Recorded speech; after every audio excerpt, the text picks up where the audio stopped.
Hello, everyone, and welcome to the Hulegaard Books podcast. I'm your host, David Hulegaard, and this is the first new episode in quite some time. And what better way to kick it off than a chat with Tony Healey, author of bestseller Hope's Peak, which, as we speak, is still tearing up the charts on Amazon. Tony, it's good to have you back on the show. How are you? Yeah, I'm really good. Thank you.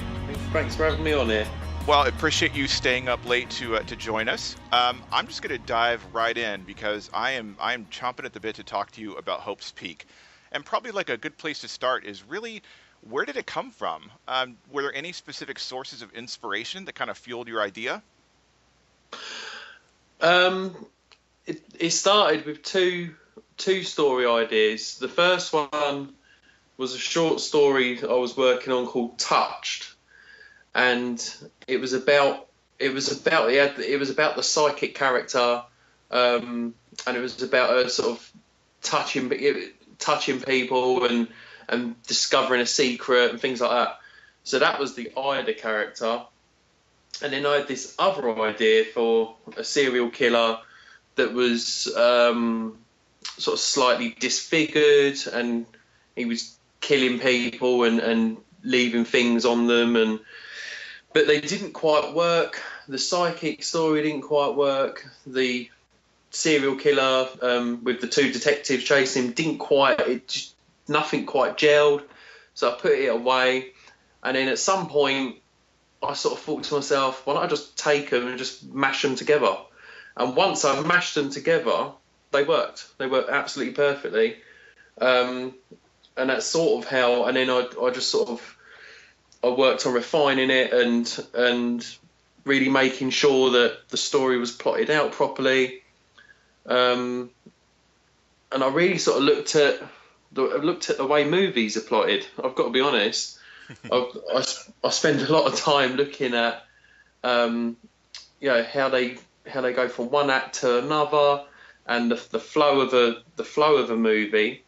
And I think that can, in genre fiction mainly, it can translate quite well to a book. So I sort of looked at how that works, how like, for example, like you can have a scene that ends on a positive note, and it always has to be followed by a scene that ends on a negative note, because then you're throwing the reader forward, everything's good, then the next scene you're kicking them back, oh no, what's going to happen next? And it's that keeps that, even without doing anything, you've got tension, and all of that fascinates me. So I used all of that, and so I sort of mashed two things together and then just really worked on tweaking the formula. Well, that's really cool. One of the things that drew me into the story was the setting, the location that you picked in Hope's Peak, South Carolina. Now, I've read a lot of your books, and you've picked backdrops ranging from Brighton to outer space. So you've covered a lot of ground. What was it about South Carolina that kind of drew you in? I sort of, when I thought of the opening of the book, I rewrote the opening of the book several times, and I just wasn't happy with it. And but the central image was always this woman in a cornfield, laying on the ground with the corn swaying above her, and I always had that image. So really, I mean, you do have corn growing over here, but what immediately came to mind was sort of somewhere in like rural America. So I started looking at that, and then I watched a show called True Detective, and I absolutely loved just the wide open spaces, and that sort of, I don't know, just the eeriness of it. Like in True Detective, all they had to do was point a camera at a field, and you felt a shiver go down the back of your neck because you thought, "My God, what's happening here?"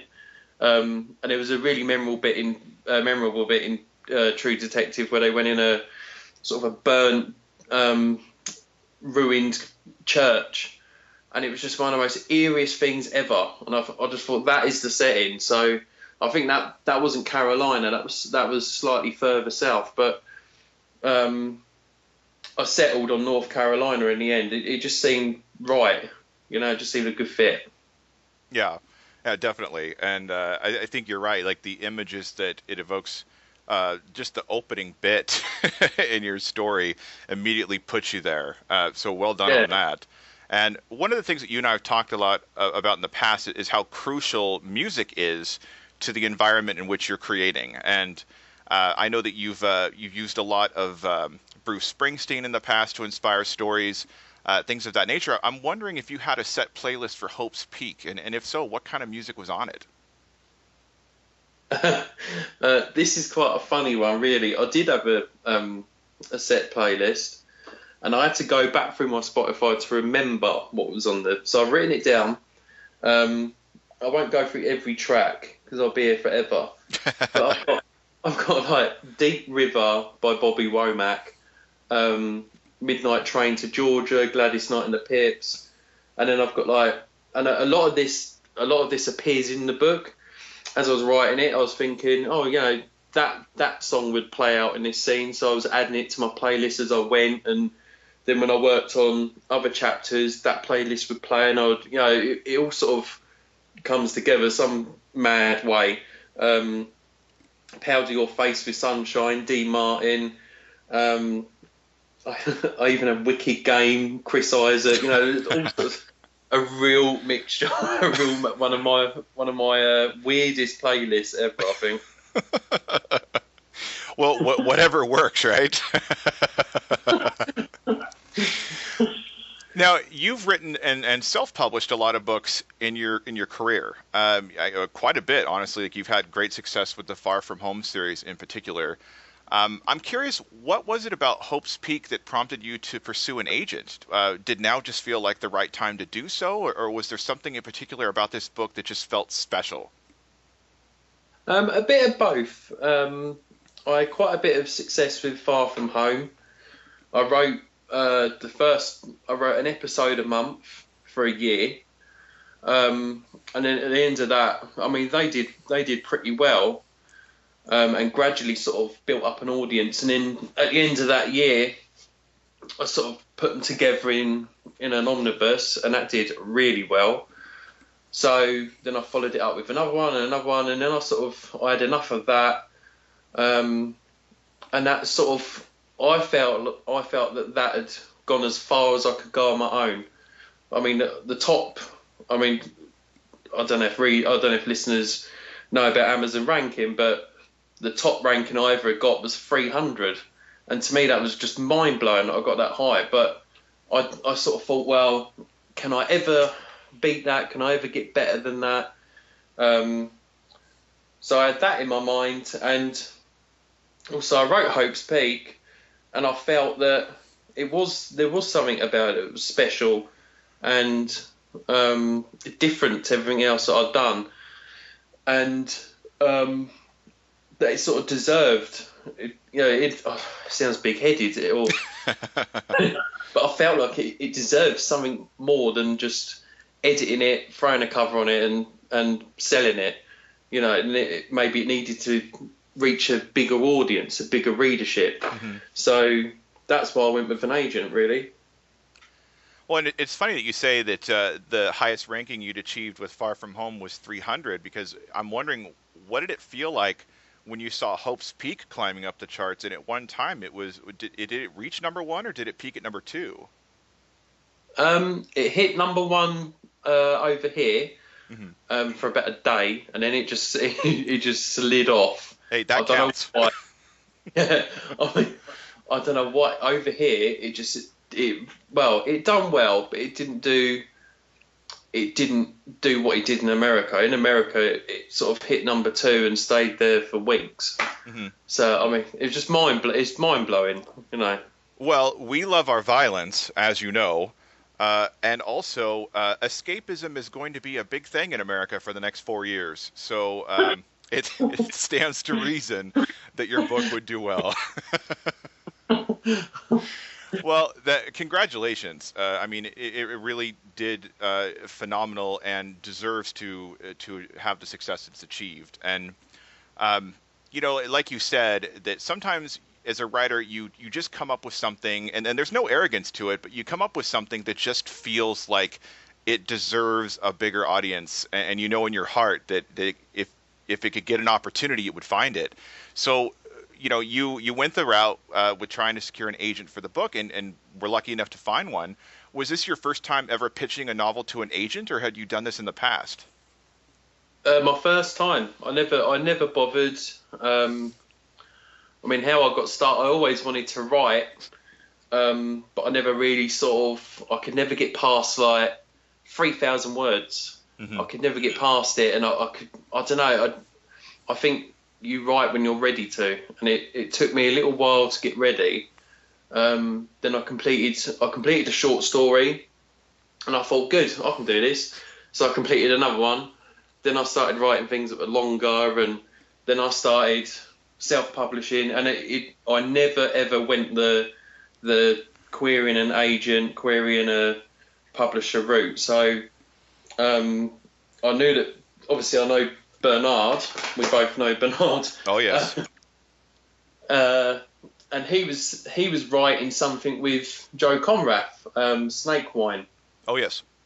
and that's published through but the agency Distal and Godric. So I said to him, can you introduce me to your agent? And he said, yeah, sure, And he fired off an email and said, oh, this is Tony, blah blah blah. And then I said, oh, I'm working on this, but it wasn't finished then. And I said, this is what the book's about. I might have finished a draft, maybe, I don't know. I said, this is what the book's about. Would you be interested in reading it? She said, yeah, send it along. It's all sort of casual. In my head, I read these things as casual. Yeah, send it along. So she said, send it along. And then about 2 months later, I think I was done. And I fired it off to her, to Sharon, and then just waited. And I remember I was waiting. And we were at the hospital waiting for my fourth daughter to be born, and I was constantly checking my phone, like trying to see if Sharon had read it yet and what she thought. And then I think about 2 weeks later, she said, oh, I'd like to take your book on and represent you.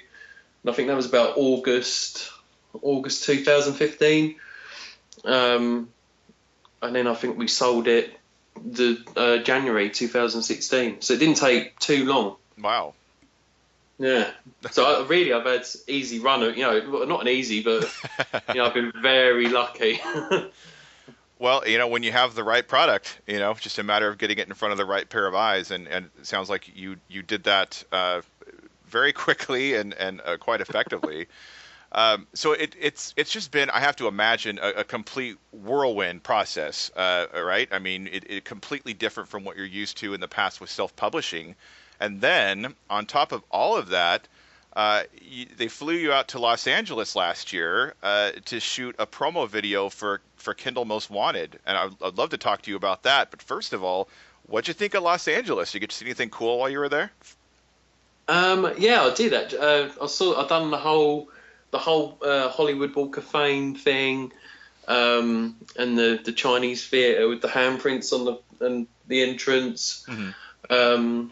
I did the what's it called, the Natural History Museum, and they've got the dinosaurs. Now, up to then I'd never seen dinosaur fossils, so that took me back to being like 5 years old. And then I went across. They've got like a park, and then you walk across the park, and they've got like the science centre, and that's where they've got the shuttle Endeavour. And that was like that was a massive deal to me, going to see the space shuttle, and sort of walk under it and even looking at the tiles. Every tile's numbered, and you're thinking to yourself, God, that thing's been in space. The size of it. It's absolutely amazing, really. But I think the best thing I saw not the best thing, but I think that had such a big impact was the Museum of the Holocaust. Oh yeah. They've got there, and that is just they've got things outside of it. They've got like a wall of, I think it's like a wall of remembrance or something. You write a message, and you roll it up into like a tube and stuff it into the wall. And inside they've got all sorts of. They had a letter from Albert Einstein inside, and all sorts of stuff in there. But it was really, some of it was quite moving. Wow. Well, in addition to all the sightseeing that you got to do, you were actually there for a purpose. So, so what was this about? This video that you shot for Kindle Most Wanted. What was that all about? Well, one was a 15-second video, and the other one is probably about 30 seconds, and that's what I was flown out for. I was one of them is my book in 15 seconds, Mm-hmm. and that's come out. And the other one is if you like this, then you're what was it? If you like this, then try that. That sort of.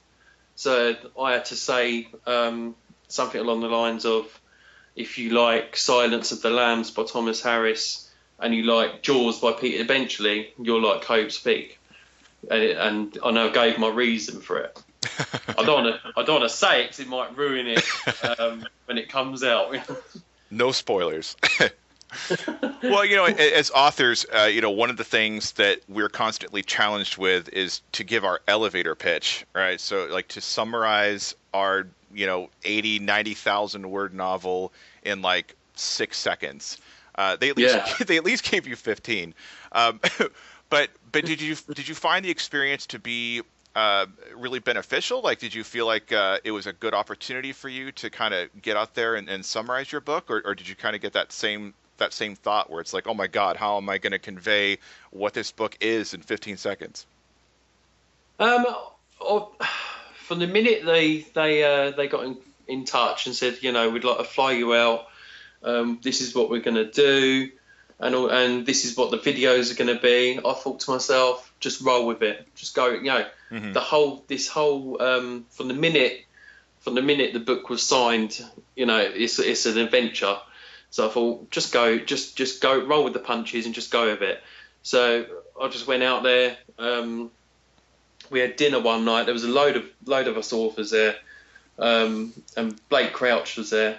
Oh, and wow. He said, "Oh, what's your?" He said, "Oh, you're doing filming tomorrow," and I said, "Yeah." And he said, "Oh, what's your 15-second pitch?"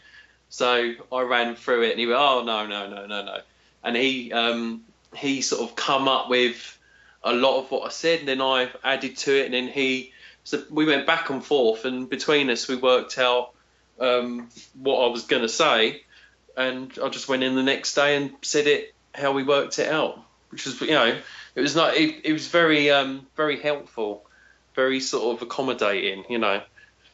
Yeah, I mean, great person to get some feedback from. Yeah. Well, and I got to see the 15-second version that's already out there, and I have to say it definitely sounded more like Hope's Peak than Wayward Pines. So I think you guys did a good job there. Now, the thing I thought was so fascinating about this deal with Hope's Peak is that it actually wound up as a featured title for Kindle First, which that's where subscribers get to pick a free book each month, right? And it's like one of our selection, one from a selection of books that are previously unreleased.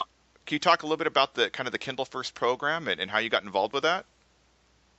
Yeah, what it is they sign up for it and they can pick one book out of. So you might get a thriller, you might like a mystery, you might get a psychological thriller, you'll get like a romance book, a translated book, which I think is Amazon Crossing. I think does that.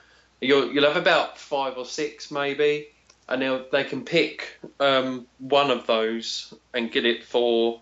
I think they get it for free on Amazon Prime. But you can get any other one for $1.99 or 99p over here. But most people just go with, because they've got the Amazon Prime anyway, they just go with the free book. Sure.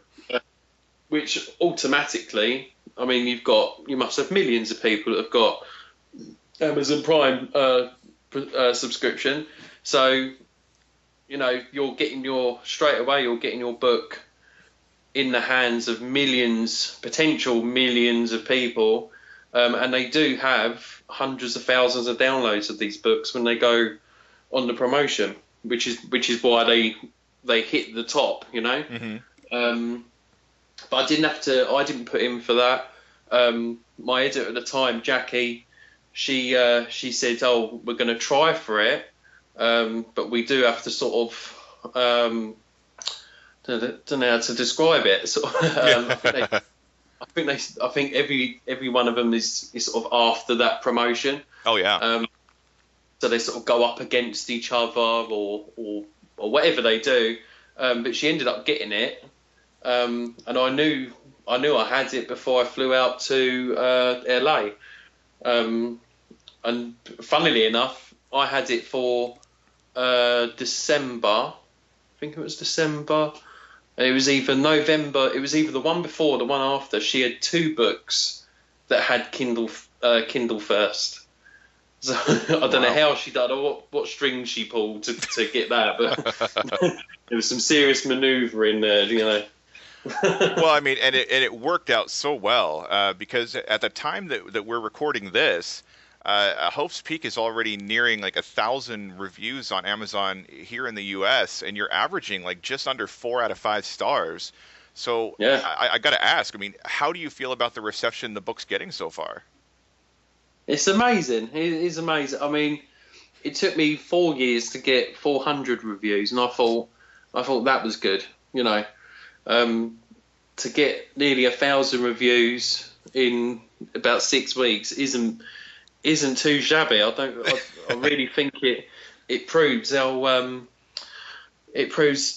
how good the promotion is in getting the book out there and getting it into readers' hands, which is, I mean, ultimately, whether you're self-publishing or going through a traditional publisher, it's all about getting it into someone's hands and getting it read. And, you know, I think the power of the Kindle first promotion and Thomas and Mercer as a publisher is their ability to do that, you know. So I don't know, I'm still rolling with it from last January. Well, one thing I noticed as I was kind of skimming the reviews is that, the people that have really latched onto this book seem to really love Ida in particular. And, you had mentioned earlier that really she was kind of a character in a completely separate story before you merged the two. So I guess I'm wondering, like, did it always feel right, like once you were kind of bringing the two together, that a supernatural twist just made sense for the story, or is that something that just kind of came about later on, like deeper into the process? I think the twist is what made the whole thing work, because I think 2 cops chasing a serial killer, as original or unoriginal as they may be, I think it's been done a million times. It's on, any episode of Criminal Minds or CSI or any of that stuff. It's been done a million times. But I've got to be honest. I've not read many books where they're chasing a serial killer and they get the help of a psychic. I mean, I'm sure there has been. I'm sure there's been movies and all sorts, but I've never, to me it was fresh. It felt fresh. And it just worked. When I say I've merged them together, it was more the concept, like the story. Ida's story in Hope's Peak doesn't resemble at all the story she had, or that concept had in that story, but the first story. But putting them together, it just worked, and that's why I ended up calling it the series Harper and Lane, because I realised that although Jane Harper is maybe more of a main character than Ida, because she's sort of the lead investigator, kind of, Ida is also the main character. And I think for me that the reason why Ida works and the reason why she's resonating with people. And I do read the I mean, I know I shouldn't read the reviews, but you can't help it. So you do end up reading all the reviews. And I think the reason she's resonating is because she's a victim. She's like a survivor. And people feel not sympathy, but they feel empathy for people that have been through dark times, and they've come out the other side. And I think the other thing with Ida's, going back to my whole thing about looking at the way films are structured and the way screenplays work, is that Ida's story in Hope's Peak is a classic hero's journey. I read a lot of like story by Robert McKee, and I've read like Hero with a Thousand Faces, Joseph Campbell, and if you look at, I don't know if anyone's ever going to go back through Hope's Peak to read it, but if you look at it, her story is a classic hero's journey. She gets the call to venture, she refuses the call, then she accepts the call. Then she crosses a threshold. Then she enters what they call the innermost cave, which in Star Wars is when they go into the Death Star to rescue the princess. And then they get she has a first conflict and a second. She actually follows the hero's journey, and I think any story that even remotely follows that is naturally going to resonate with people. It's going to people identify with that aspect of it, Yeah, for sure. And I'm glad that you answered this question, because when I was thinking about the first time I read Hope's Peak last year, and Ida definitely just jumped off the page. I remember feeling that way kind of from the get-go, and I read a pretty early version of it, as I recall. And I remember you also had Sandy Slavin, a good friend of ours, doing some reading for you as well. And her and I had a conversation absent of you about the book, and that was the one thing that we both really just kept talking about was Ida. And I was trying to pose the same question to myself. I'm like, what is it about Ida that just is so damn compelling? And I think you're right. It really is just the attention to detail that you gave her character development and also her plot development, because she, in any other book, Ida could have been a secondary character, right? But in your book, she feels very front and center. She's just as important as the detectives. And in some cases, maybe even more so. But just phenomenal job that you've done there, and it's very, it's great to see other people that are getting that, and that they're also commenting that in the reviews. So whether intentional or not, Mr. Healey, job well done.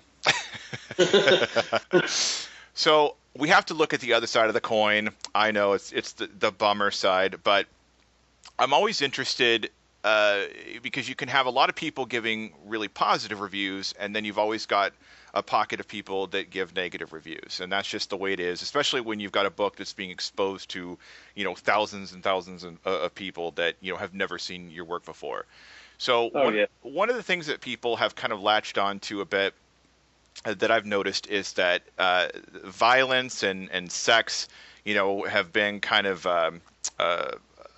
I guess a stumbling block for them in their enjoyment of the book. And what I'm wondering is, as a writer, do you even take this kind of feedback to heart? I mean, does it maybe influence the way that you might address these type of scenes in the future, or is it just, hey, this is just the way I write?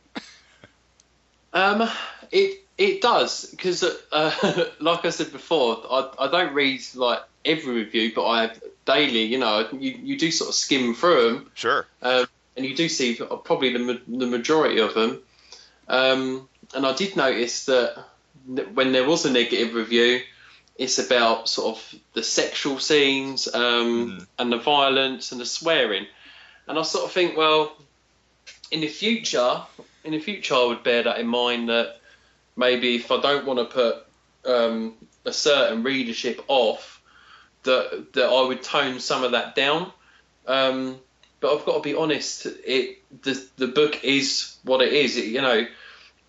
I mean, you can manufacture the plot and you can structure the book a certain way, but when you're writing the book, you do what comes naturally, and what sort of a lot of what's there you didn't plan out before.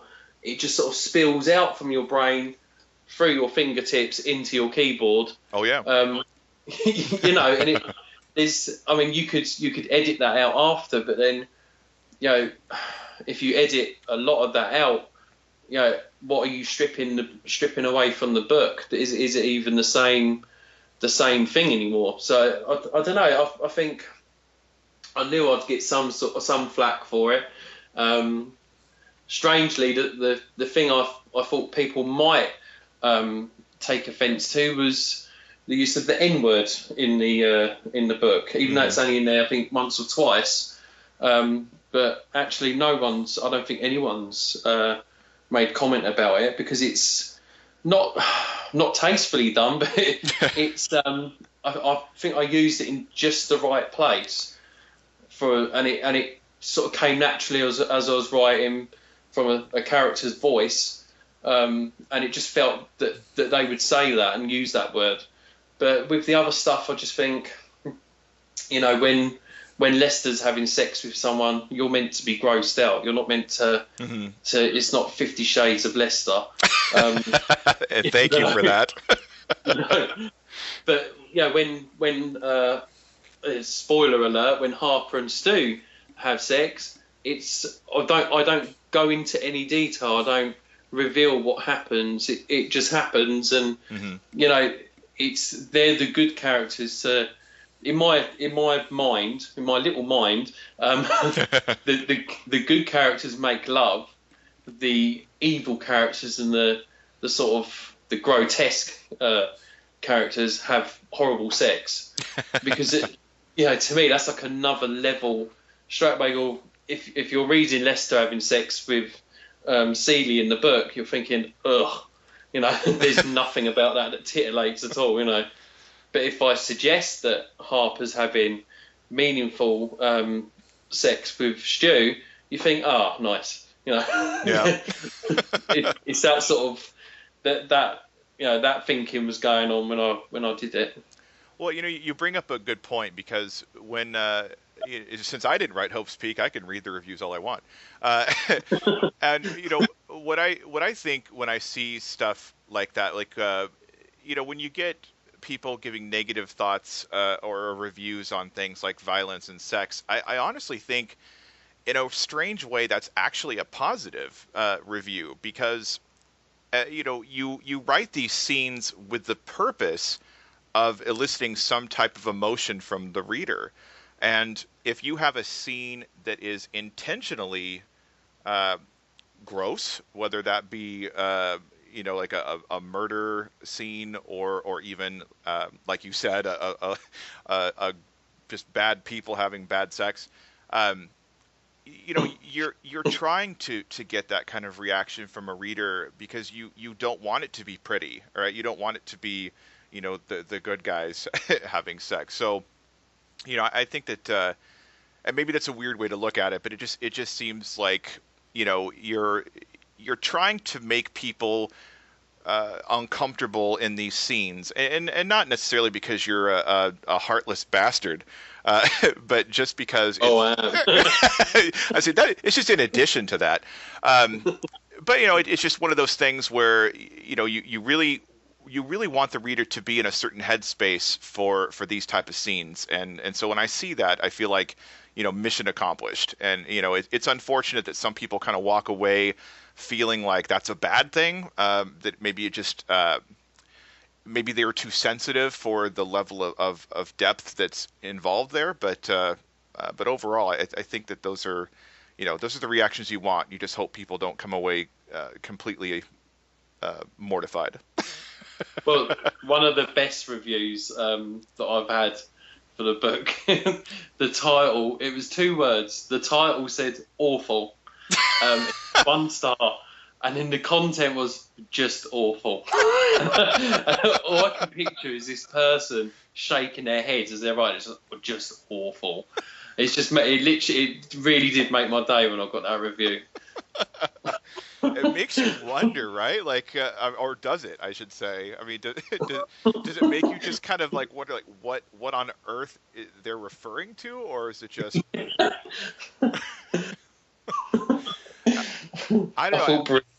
Yeah, I mean, exactly, right? Because I always wondered, like, when people, there's a such thing as a meaningful critique, and there's nitpicking, and I always wondered, like, which side people fall on when they give you like a no context 2-word review like that.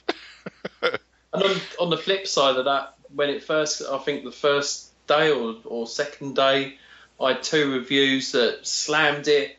I think they were looking for like 1 star or 2 star, and they went into the whole thing. They ripped the book apart. You know, they told me things about the book even I didn't know. And, and I just thought, you know, if that's where you get your kicks, you know, fair play to you. At least you read the book. No, absolutely, and that's a really good way to look at it. You have a good attitude, sir. It's like you've written books before. Well, speaking of books, so your deal with Thomas and Mercer was for 2 books, which Hope's Peak being the first, and then we're getting the sequel, which is called Storm's Edge, coming out in September. So do you want to talk a little bit about Storm's Edge? Like, give us a quick non-spoilery preview. Basically, it picks up a few short months after Hope's Peak. And you get to see. How do I not spoil it? There was a serial killer in Hope's Peak, and his actions were covered up by the powers that be. So in Storm's Edge, you get to see who those powers that be are, and why they covered things up, and I think I've written a pretty good villain called Hal Crenna, and he's like the mayor of Hope's Peak. And I want to go on record saying that, you know, I did have Donald Trump in mind when I was writing Hal Crenna, an overweight, horrible man with dodgy hair. And I also had in mind Big Jim from Under the Dome.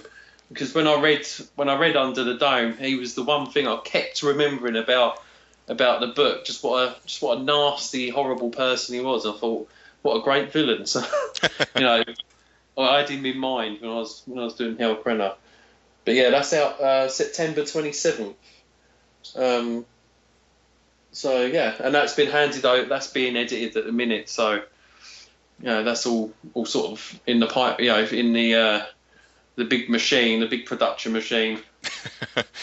So I have to ask, did you slip in any comments about Crenna having small hands? Oh, no, I didn't. I put in there about him having soft hands.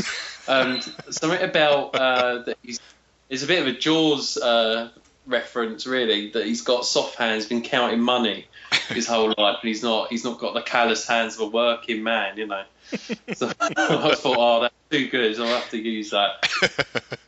Well, you know, in addition to the main series, now you've also added some short stories in the Harper and Lane universe. So as I recall, The Call came out in December, and then you have a new one called The Gift coming out in March, if I remember correctly. So are you planning to kind of fill in different parts of the story with additional short stories, or are these kind of just the only 2 that you have in mind right now? I've got several. As things occur to me, I write them down, or I start like a note on my phone, or anywhere I can jot it down. Really, a scrap of paper, you know. And some of these ideas, I think, I'll keep that for a possible sequel. But then some of them will only work as a short story. They're like a snippet of story, you know. Mm. So I've got a load of these that I want to do. The Call focuses more on Jane and Stu, and But the gift is about Ida, and it's about what happened when she touched her mother's body, that was referenced in Hope's Peak, and how she came to be living with the grandparents and all that sort of stuff. So for people that enjoyed reading about her in Hope's Peak, they will really enjoy the stuff that's, they get a kick out of what's in the gift. I've completed a short story with Bernard, actually, called The Caller, or The Cooler, and it's about organ theft. So, we finished that, and we're both really, really pleased with it. But the publishers advised us not to release it till after book 2 is out. So it'd probably be nearer Christmas for that one. But that's sitting there ready to go. So by the way, if anyone listening wants to read it, I can send you a copy, because it's done. It's sitting there ready to go. Now, is it part of the Harper and Lane timeline, or is it completely separate? Yeah, it's set before Hope's Peak, and it's Harper and Stuart. It's about 6 months after Harper arrives in Hope's Peak from San Francisco. So she's still sort of new in the area, and then they get this really gruesome, this really gruesome body turn up. I love that you laugh as you say it.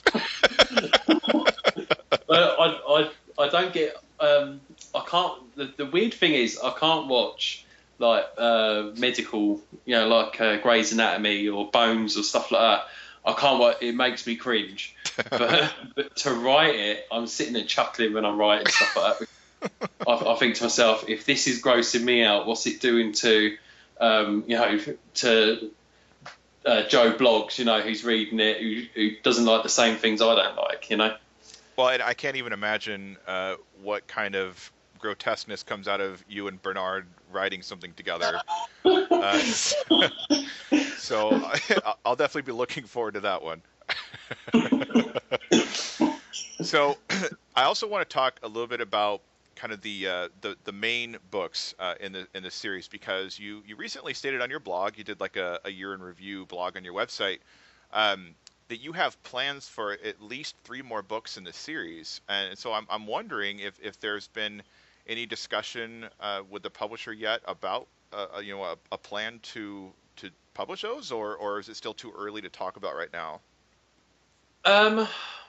It's not. There's been no discussion, but I think that the rule of thumb is that you wait and see how the second book does, or maybe it'll be before the second book comes out that we have the discussion. Mm-hmm. But I think really they have to sort of gauge how Hope's Peak performed, and possibly wait for the second one, and then But in the meantime, I've got other stuff going, but I definitely want to do another 2 sequels, and I've got an outline for a prequel that's set around details what happened with the first ever murder and the beginning of the cover up, and all of that stuff. I mean, there's a lot more to it, but that's the basic premise of it, is that it would be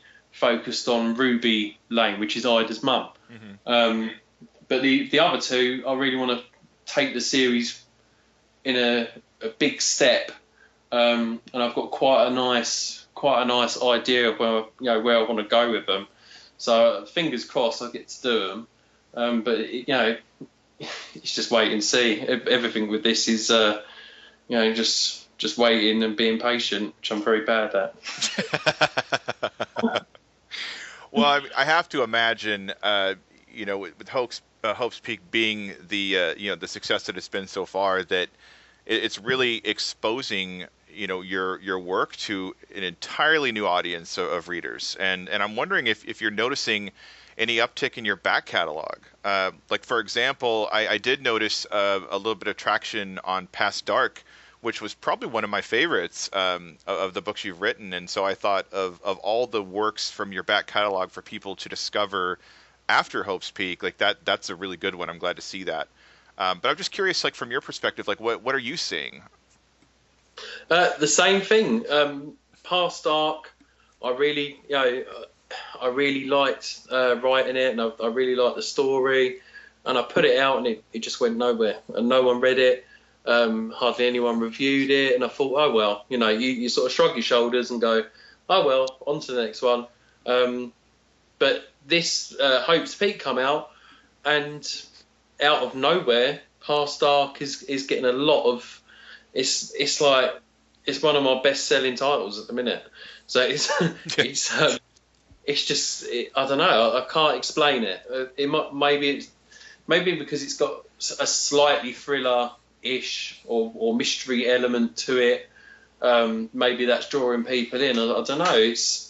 But I mean, I'm very happy that it's finding new readers and things like that, because like I say, when I brought it out, it did nothing. I released it, and I've had a few sales trickle through, but nothing exciting. But now it's doing really well, and my Far From Home titles have picked up. So yeah, all going well. I can't complain. Well, that's awesome. I mean, I did a book exchange program with some friends in Canada, kind of over the summer last year, and the whole idea was that you pick books for your friends to read, and then you send them. And I sent Past Dark to one of my friends up there, and I sent Superbia to another. So I was actually I was really excited to see these books that I love, from you and Bernard, getting some exposure in Canada, and both my friends had great things to say about each of them. So what I love about Past Dark is that in a weird way you almost wrote it too early because Yeah. it feels like people who love Stranger Things, and I know you and I are among them. Yeah. It's such a natural fit. Like you if you enjoy Stranger Things, it's like move on to Past Dark. There's there's something here for you. You're gonna enjoy. Yeah, it is quite similar, actually. I didn't think about that. Believe it or not, I've not thought about that at all, but they are quite similar. They're, yeah. Oh, yeah, I'll have to relook at that now. Well, you're like a freaking psychic or something, is what happened. Yeah, maybe they bricked me off. Maybe they owe me some money, Well, as long as I've known you, which is going on, geez, like 7 years now, I think. Got me, yeah. One thing I know about you is that you're never just writing a book. So I have to imagine that you've got several projects in the works aside from your Harper and Lane stories. So I'm just curious if there's anything that we might be seeing this year, or if you're going to kind of hold everything back and wait and see how this whole traditionally published thing goes. Yeah, I think. Whereas I think when you're self-publishing, you feel like, or I did when I was doing when I was deep into writing all the Far From Home stuff, you feel like there's a fire under your ass. You feel like someone set your seat on fire, and you've got to write. You've got to get this out, and that was one of the good lessons that doing Far From Home taught me. Doing an instalment every month was to sit myself in that chair, write my words, and get the work done. And it's a good way to be as a writer. But with the traditionally published side, I've realised that really it's all about taking a bit more time and letting ideas develop and writing things when they're ready to be written. And I wrote Hope's Peak. We done the whole film and the video stuff, and I was writing a thriller up to then, and it just went nowhere. I hit 40,000 words, and it's unpublishable. I can't do anything with it because I was trying to I think you try and sort of capture lightning in a bottle again, and you can't just do that. You know, if you're not ready to write it, you're not ready to write it. You need to take a bit more time. But so really, last year I wrote a novel that didn't go anywhere. I wrote a few short stories, and you know, got held up with a load of other stuff. But I'm writing at the minute something that's been gestating a little while, and it's like a man on the run thriller, sort of in the 39 Steps sort of vein. What am I thinking here? Like Frantic, you know, the Harrison Ford thing, Frantic. Mm-hmm. And it's basically about it's about a detective who's gone through like a loss. So he's become addicted to smoking crystal meth, and which is completely new for me. I had to Google that to find out how you smoke crystal meth, which is you know, interesting. And then he hooks up. There's a woman that witnesses a murder take place, and due to her witnessing that murder taking place and the person that committed the murder, her and the detective end up on the run. So it's a bit like a bit of a road movie type plot, but also there's loads of dark stuff thrown in there. But the woman is a transgender woman. So because I just felt that was like that's quite a big topic at the minute. You know, is people's freedom to sort of identify with whatever sex or gender they like, you know, or they feel is right. You know, men that are born into the bodies of women and women that are born into the bodies of men. And I thought, well, if I can throw, you know, I know it's a genre piece, but if I can throw a little bit of some of those important issues into this work in progress, then why not? You know, Sure. It'll probably have the same effect that the sex and gore ads in Hope's Peak. People will go, "Oh, disgusting! How could you put that in a book?" But you know, that stuff is real life. People, you know, people are born into the wrong bodies and things like that. So I just think, you know, there's nothing wrong with that. You know, one of the characters is transgender. So what? so yeah, it's a long-winded way of saying, yeah, that's what I'm working on at the minute. Well, I had no doubt that you would have plenty of other things. Like your brain never shuts down. I swear. Every time I talk to you, you're like, oh, I've got 3,000 words of something. I'm like, of course you do. Well, that's all the time we've got for this week. I'd like to thank my guest, best-selling author Tony Healey.